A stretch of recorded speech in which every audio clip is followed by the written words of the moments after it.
tía Pía para contarles un cuento. Este cuento es un poco diferente a otros.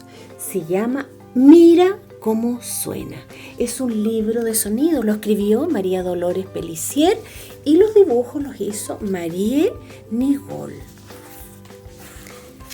Dice así: el invierno pasado hizo mucho frío. Y ahí dice, shh. Ese es el sonido del invierno, las hojas, del humo, de las chimeneas. Pepa se resfrió. Y no pudo por 2 semanas, niños, ir al colegio. Tuvo que quedarse en camita. Y ese era el sonido que ella hacía. ¡Achí! Su papá también se resfrió y le piteaban los oídos así, como si estuviera lleno de grillo. Ahí está el papá, pobrecito, le dolía la cabeza, está con una sopita, con su pijama, con su bata, sentado. En la clase de Pepa se resfriaron todos, hasta la profesora. Miren, niños, ahí está, la sala vacía, ve las sillitas que no hay nadie. Había silencio, silencio. Ahora ya no es invierno, ha empezado la primavera.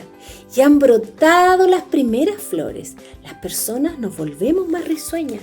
Miren, niños, la primavera. Ahí están los niños, que es lo que hacemos en septiembre a veces, cuando uno tiene la posibilidad de ir a elevar un volantín, porque hay una brisa, hay un viento.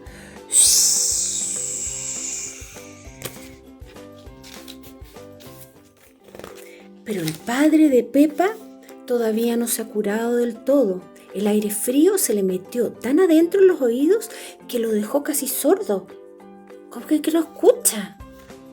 Le hablan y el papá de Pepa no sabe lo que le están diciendo. Ahora solo puede oír los ruidos muy fuertes, como la bocina de un camión, ¡pep, pep!, los truenos o las sirenas de una fábrica. Miren, ahí está el camión. ¡Cuec, cuec! Ese parece un pato más bien, pero ¡pap, pap! ¡Wiu, wiu, wiu! Y todos los ruidos que hace la ciudad.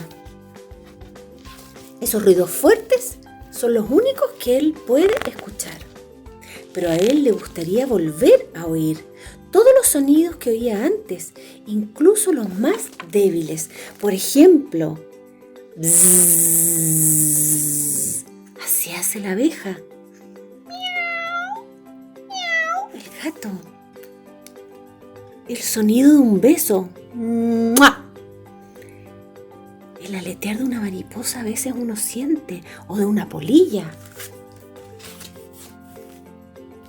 Y también los muy débiles, como por ejemplo el sonido que hace la tijera cuando corta. El murmullo de las personas cuando están en la biblioteca y la tía Puri les dice que se tienen que quedar callados y se escucha así como un murmullo. O también el lápiz cuando escribe. Por eso, porque está muy preocupado, el papá de Pepa ha ido a visitar a una doctora que ve los oídos, que se llama otorrinolaringóloga. Tremendo nombre y difícil, ¿no? Otorrinolaringóloga. Y ahí está el papá.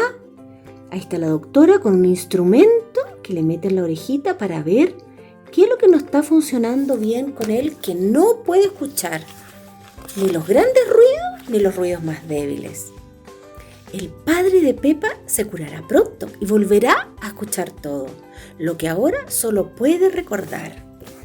¡Ring! El teléfono, cuando se quiebra algo. ¡Ping-pong y ping-pong! Todos los ruidos cuando pasa un auto o una moto. Él ahora se va a curar. Y colorado, colorín, esta historia llegó a su fin. Les mando muchos besos, mucho cariño, mucho amor para ustedes. Que se cuiden mucho. que usen sus mascarillas, que le hagan caso a la mamá, al papá, a la abuelita, a un adulto, para que pronto este virus ya no esté con nosotros y nos podamos juntar en la escuela. Muchos besitos.